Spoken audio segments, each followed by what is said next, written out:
Hello，欢迎来到我的变形金刚玩具分享时间，直接开门见山。今天我们不玩经典线，更不玩答辩，一起来聊一聊、玩一玩这款来自官方塔克拉托米的 MPG-16核子探索超级擎天柱 Nuclear Quest Super Convoy 不对，应该是用日式发音去读 Nuclear Quest Super Convoy。这款这个背景故事还有设定等等那可有的聊了。还有一些我个人对这个形象的理解，咱们一起来聊聊天。想看玩具本体的话，可以直接拉进度条，我都分好章节了。背景故事书接上回，战斗之星们用索迪亚克复活了擎天柱，让他获得了最强的力量，成为星际擎天柱，击败了与黑暗星融合的超级威震天。战斗结束之后，就在赛博坦即将迎来黄金时代之际，宇宙中突然发生了能源异变，所有能量块都受感染崩溃了，赛博坦的未来危在旦夕。就在此时，开 Q 博士选择成为能量战士，与擎天柱合体，并装备黑色瞬间传送护盾，就全身涂黑，与黑洞的引力去探索寻找核子能源。机器人找能源跟这个公元2110年发生的事情很相似啊。本次 3C 玩具里面附赠的纸品有2本说明书，一本日文的和一本中文的，还有一张角色能力卡。下面我会结合说明书里面的设定内容来更具体细化聊聊核子柱。首先呢，最瞩目的这个外表一眼就能看出来，是换色的 MPG 超级人来。2001年反斗城限定的这个复刻换色人来，就是今天这个玩具的前身。不论老玩具还是新玩具，都是换色的超级人来。我印象里面核子柱官方只有这2个玩具，有授权的第三方也只有 Super 7出了这个潮玩金刚，其他都是没版权的可能我记不太清了，有遗漏的话，这个小伙伴可以在评论区补充。核子柱造型换色前，这2个形象呢外表几乎一样，但在美版日版有不同的设定和称呼。日版叫神力战士搞到 Master， 主体是胸口的小人，其他的就是一个大空壳。超神勇者之力或者叫隐者战士里面的人来就如此，这个形象在日版叫做超级人来。美版这个形象则称为能量战士擎天柱 Power Master Optimus Prime。漫威元祖漫画里面由星云星研发的科技，用星云星人提供生物能，驱动变形金刚活动，也就是小的大的都有自我意识。擎天柱本体和海葵博士合二为一，当然这项技术也有副作用，会导致2者不断融合。美日2版设定不一样，而且后续故事走向也大相径庭，除了外表还是有很大区别的。我们看到说明书里面，这里它的名字是 Convoy，要知道大多数情况或者说所有情况，只有在日系变形金刚中才会叫擎天柱这个 Convoy 的，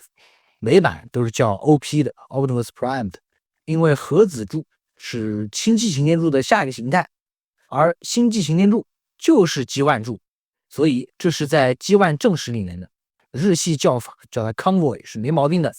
但是呢，为什么我标题里面说它是日系设定和美系设定最巧妙的结合？今天这位核子探索超级擎天柱，他是能量战士，偏偏在日系 G1 正史里面出现了美系设定里面的能量战士擎天柱，依旧还是和这个海葵博士合体的。值得注意的一点就是，这次小故事里面写到，这个污染能源的毒素是由残暴的新政府散布到宇宙中的。漫威元祖漫里面其实是海葵他亲手散布的，他一开始是想赶走这些变形金刚的，但最后被他们感动了还是复活了擎天柱。新故事带点这个美化海葵博士了。元祖漫里面的能量战士其实是用来净化被污染的能量的，这次的小故事跟元祖漫就像是平行宇宙一样，这个大体上相似，但也有很多不同。借助元祖漫这个散布病毒的剧情拓展写了甚至都拓展到污染全宇宙了。所以说日系里面也是有能量战士的，一些观点认为什么能量战士就等于神力战士，就是完全错误的了。所以这个缝合我觉得很巧妙，把这个日版美版当年不一样的路线给这个重新规划到一起了。这次设定和小故事是石川裕文老师编写的我觉得很有意思。前面讲背景的时候我概括了一下，想看的小伙伴自行截屏阅读，挺好玩的。这石川裕文可太懂缝合了。这里也补充了当年反斗城限定没有提及的寻找核子能的过程，这个双重反转的故事。结尾这里呢，他们也是成功找到了核子。后续故事在 LG 漫画里面有补充，借助能量战士的力量，擎天柱吸收了核子能以后，进化成了行动战士海飞博士你看也变回了这个经典的人来红色配色，头盔脱下来之后就能看到他秃头了，看似升级进化，在我看来感觉像降级，变成了不能变形的行动战士玩具的可玩性也下降了不少，说是有普通变形金刚10倍的威力，但也只是玩具卖不出去的垂死挣扎罢了用脚填数值这一口。成为行动战士不久之后，就到了这个赛博坦双王共治的时代了。后续的故事呢，咱们以后看这个相关的玩具再细聊。核子柱这个缝合角色的诞生，填补了变形金刚重生到1990年行动战士之间的空白。今天说明书上补充的设定，巧妙的把美系能量战士融入日系几款设定中，以后再有什么冲突的地方设定冲突的什么吃书的地方，感觉也可以找石川裕文来写，写的真挺好的。然后这个还有一点我刚刚一直这样核子柱这样叫着，其实不严谨。参考 MPG 超级人来这个形象，这个大肚子大背带形象都有一个 Super 作为前缀，所以说这个样貌的各种颜色它都是超级形态，这个超级2个字不能少。核子探索超级擎天柱，这点你看 Super 7的这个潮玩金刚，它玩具里面的名字就没有超级2个字，它就是核子探索擎天柱，因为它不是这个形态这也挺严谨的。不过超级2个字好像到这个 Super 7的商标里面。另外呢 Super 7的这个核子柱给我的感觉更像是 MP01B， 就是那个黑色的柱子不是天灾也不是岸田允。A 串在贴吧也发过有关帖，讨论关于比例问题的，提到了01B， 也提到了这个核子探索超级擎天柱这下名字是读全了，没少漏这个超级2字，就是咱们今天这款的前身01年反斗城限定的那个。具体的我这里就不过多赘述了，感兴趣的小伙伴可以去贴吧看一看。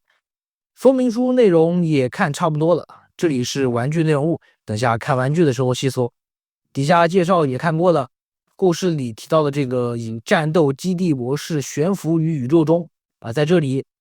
不在故事里面提嘴这个基地模式，估计都要被忘了，存在感太低。然后这个说明书后面就是玩法和变形步骤了。角色小卡呢就是如此，这里的设定说明书上也都有提到，数据跟老玩具数值也一样的到了这个形态也不用讨论数值不数值的了，平 A 里面都能藏大的不灭的这个总司令官总能在新时代拥有最帅的外观最强的形态。盒子就是如此了，封面的图是渲染完以后的 CG 图人物卡上面的这个是 2.5D 动画风格的。盒子上方的烫银字体很帅背面介绍也不多说了。这里的小作文跟说明书上的这个背景故事不一样这里的是现实中玩具的发展故事，我放一个翻译，大家这个自行截图观看。盒子侧面分别为人形和这个车形，狗皮膏药在底部我还是建议大家买 3C 有中文说明书看起来也更方便，而且这种玩具看背景聊设定本来也是玩点之一嘛。什么本产品不是玩具好吧，这个成人用品我是1200块钱入的年后估计会更低，破发的速度也挺快的，预定的话基本上都会被刺。说了那么多废话，下面就来到这个成人用品的本身吧。回到刚开盒后的这个初始形态，来根据说明书上的顺序咱们依次把玩。里面所有内容物就在这里了，擎天柱本体，车厢，2把超级擎天柱用的大枪，2把小擎天柱用的小枪，2个粒子束加农炮，射击效果组件，合体完肩部填充件，一个支架连接件，一个合体替换头，一个能量战士海葵和搭在这个载具状态下的海葵。下面我们就依次来把玩。这次玩具的设计同人来还有老玩具一样，是大野光人着手进行的新老玩具出自同一人之手，最懂人来之人。大岛优木负责人形和外观细节兼修，这次修复了 MPG09 大部分问题。我个人玩几圈下来还是很爽的，没有什么干扰到变形合体的地方，没有大毛病。看到擎天柱本体车形态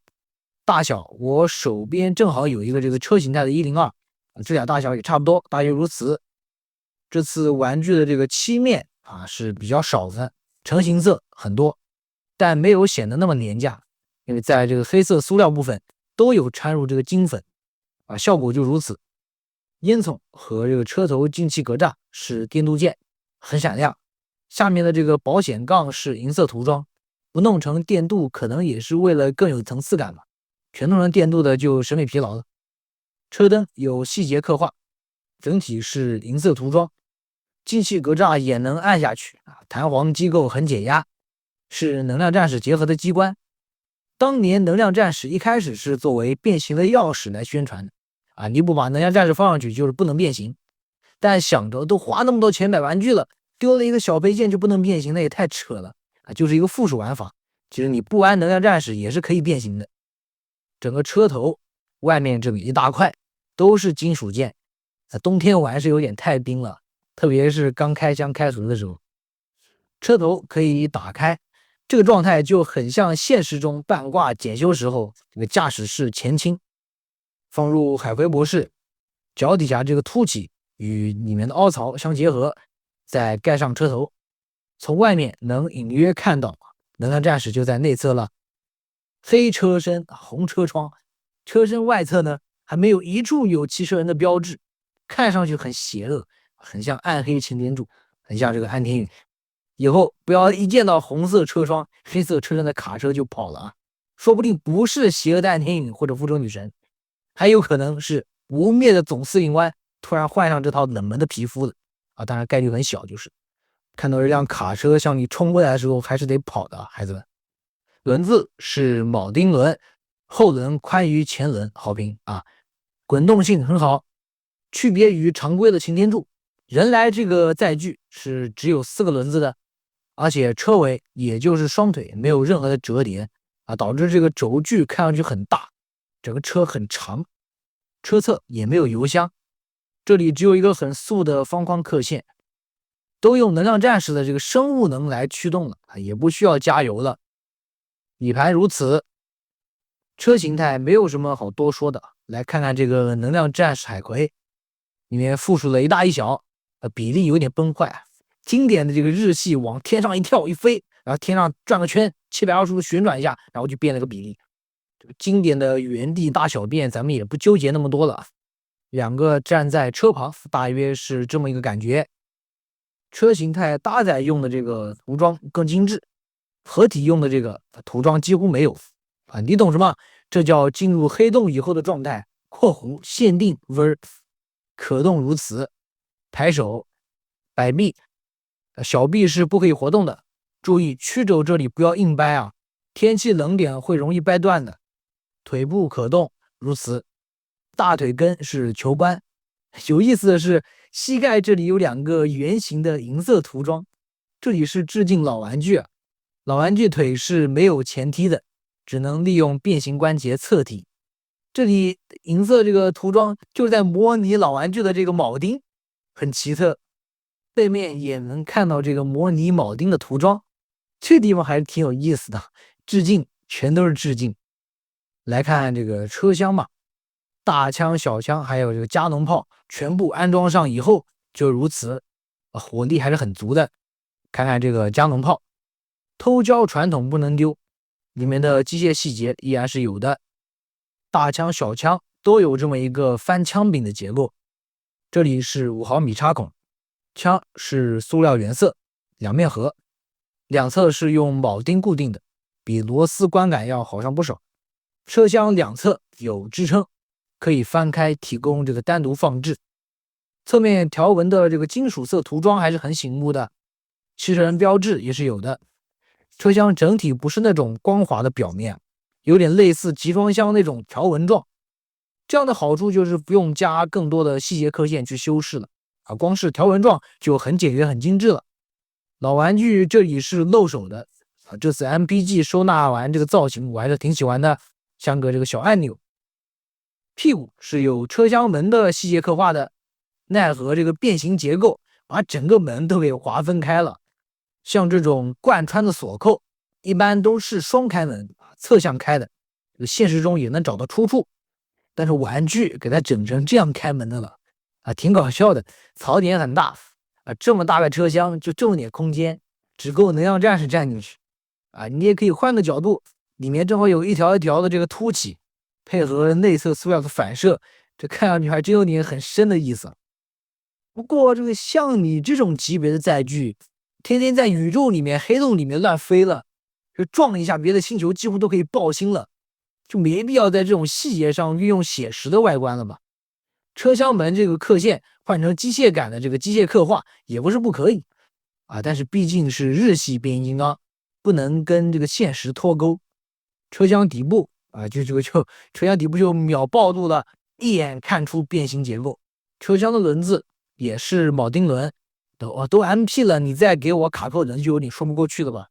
啊，但以后说不定会有啊，后面的 MP 感觉有点太经典化了。我感觉就是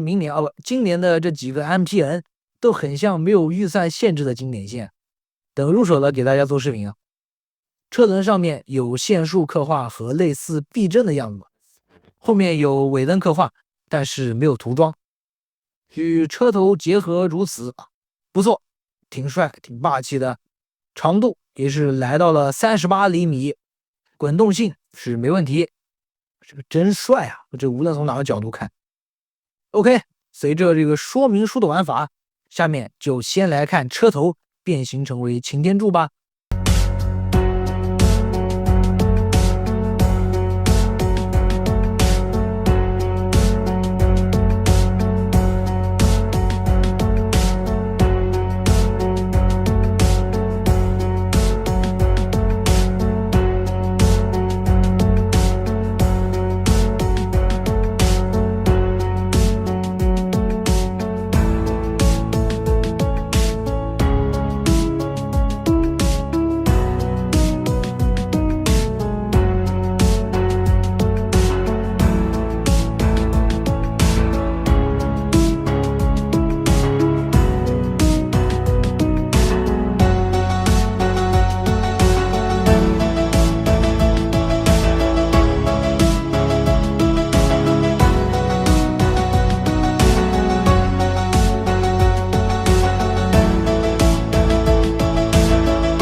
变形完成啊！人形身高18.5厘米，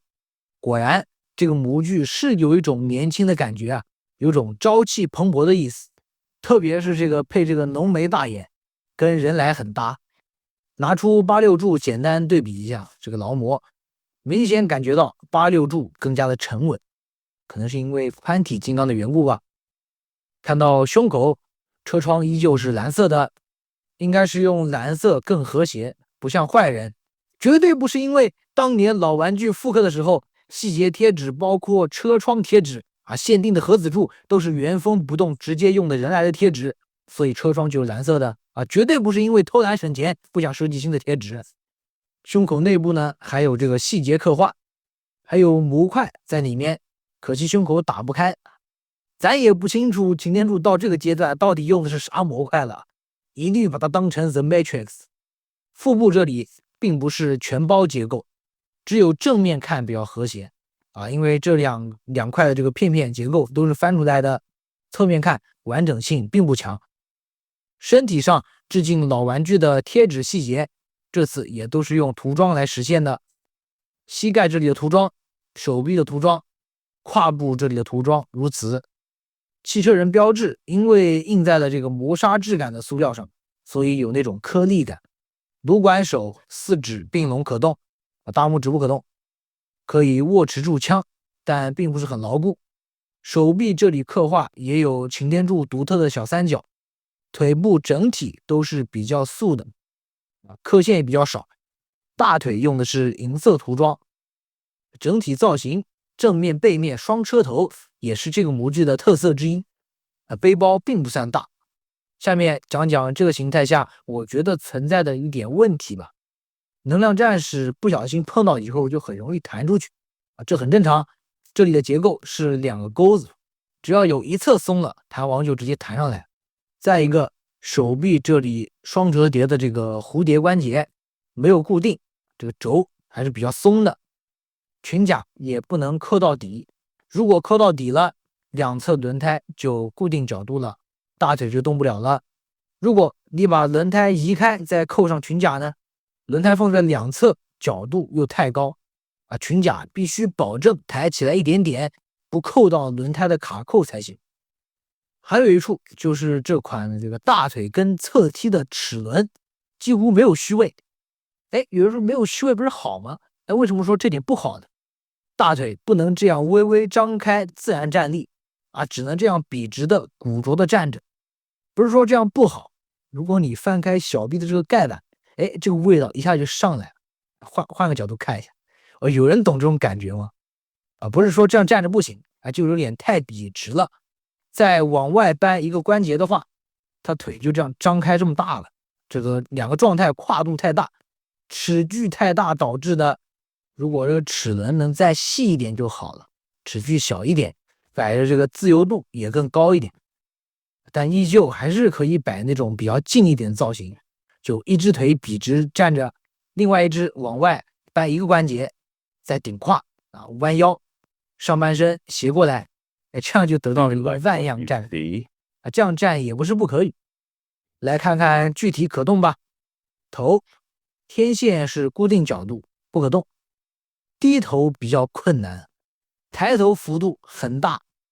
想摆出飞行的姿势也是没毛病的。头部360旋转，蝴蝶肩关节刚刚也看过了。大臂平举是双段关节，幅度很大。大臂平转，曲肘幅度牛逼。撸管手是有个前后可动，旋转也没问题。腰转360呢是变形关节，要注意一下如果这个能量战士插进去，这里会有个小凸起伸出来，可能会干涉到转腰，要注意一下。这一小段弯腰，底下一大段弯腰，幅度还不错。还有一个侧摆这个摇摆拳关节。裙甲刚刚展示过了，大腿根这里有下拉关节。有趣的是下拉这里胯部鸡鸡这个位置也会动，这里是一个弹簧机构，也就是保证车形态这里是凹下去的，人形态凸出来的，应该是做一个造型上的区分吧。大野宽人的小巧思。齿轮声音很悦耳，前踢后踢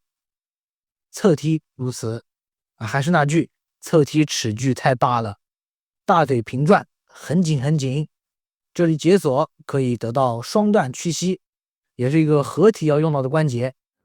脚掌接地，前面侧面幅度都是挺不错的。擎天柱本体大概就如此了，把它还原成卡车形态。下面来合体成核子探索超级擎天柱吧。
合体完成了，过程是非常的爽啊，大开大合，卡扣齿轮呢也都是恰到好处，车头安进去也很顺滑，人形29厘米，身形比例什么的，大岛优木拿捏的也是非常的到位啊，很霸气。我们把星际柱放在旁边比一下大小，这星际柱还是很大的，不容撼动。武器武装的搭载呢，我是这样放的，身上还有很多5毫米插口，随便你怎么插。个人觉得这样看上去的话，火力会很足啊。我偏向把这个小枪变成肩炮造型，那个 MPG-17缝合的肩炮我还挺喜欢，其余地方等到货再看吧。大枪也是可以拿在手上的，只不过这个插槽依旧不是很紧，大枪拿不稳。合体头雕这次给了2个，默认原装的是这个大岛城次作画风格，还附属了一个星月弦次作画风格的我更喜欢这个，更多倾斜的线条，凸出来一大截的这个长帽檐头顶格栅也是有脱落刻画的，看上去更锐利更凶狠好像在生气。2个头雕各有各的特色低头关节是这样的，属于是角度限定了，抬头幅度就很有限了。替换头雕是这个滑槽式的设计，很轻松就取下来了。整个大尾带呢，就是车头的造型非常的经典这里的蓝色涂装也是还原老玩具的贴纸细节依旧是因为超级人来老玩具这个位置的车窗贴纸也是蓝色的。盒子作为限定，当年也没有重新设计贴纸，跟复刻人来用的是同一种贴纸。这款整体还原的也是老玩具配色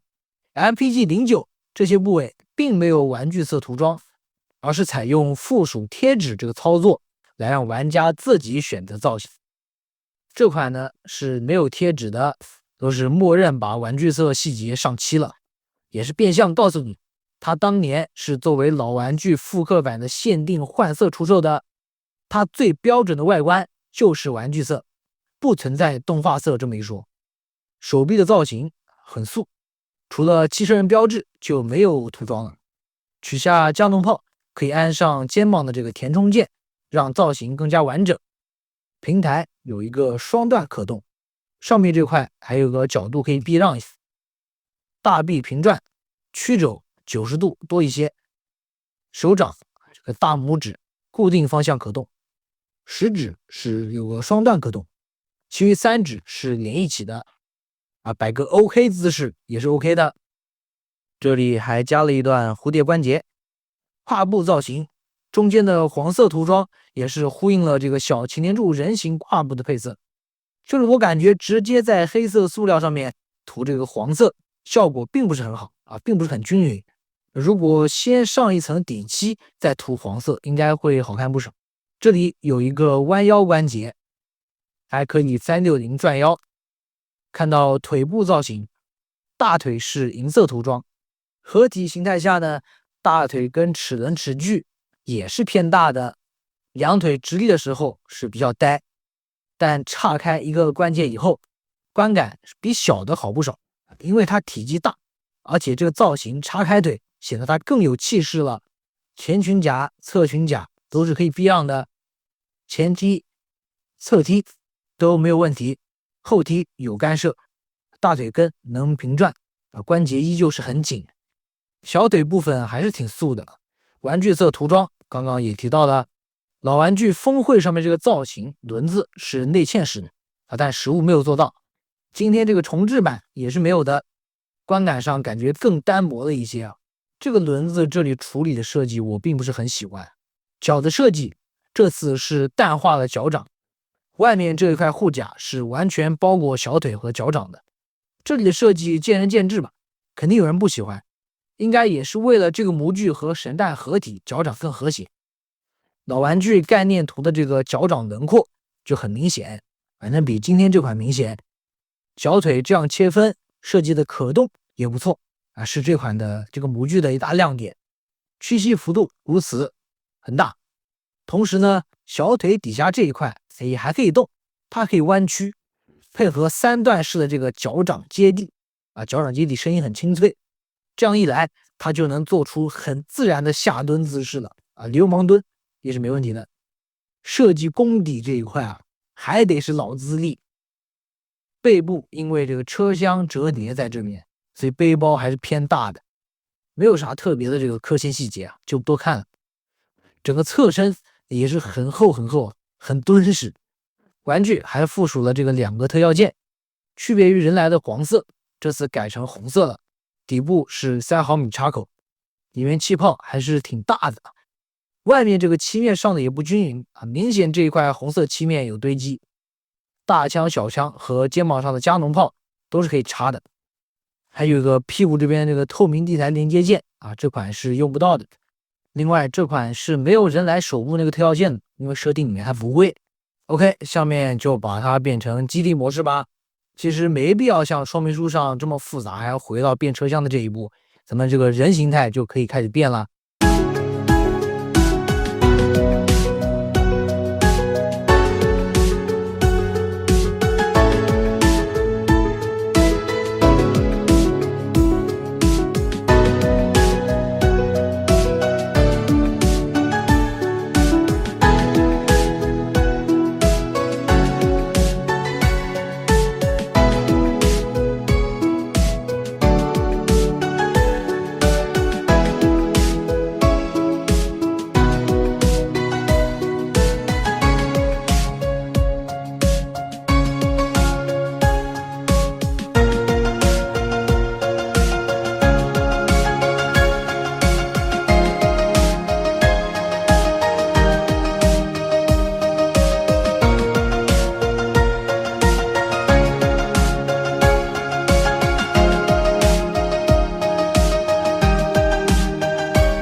基地模式就是如此啦啊，很简单。像这种偏大型的玩具，腿一劈叉，手一举，它就是基地形态了啊。多加这么一个玩法，价格可能也会多一个0啊。这些这个箭头啊，还有其他的细节涂装还是很对味的啊，大部分都是金属色涂装。车形态这边也是刚好可以放在这里进行一个这个维修的这么一个状态。人形态前面后面呢也都能站。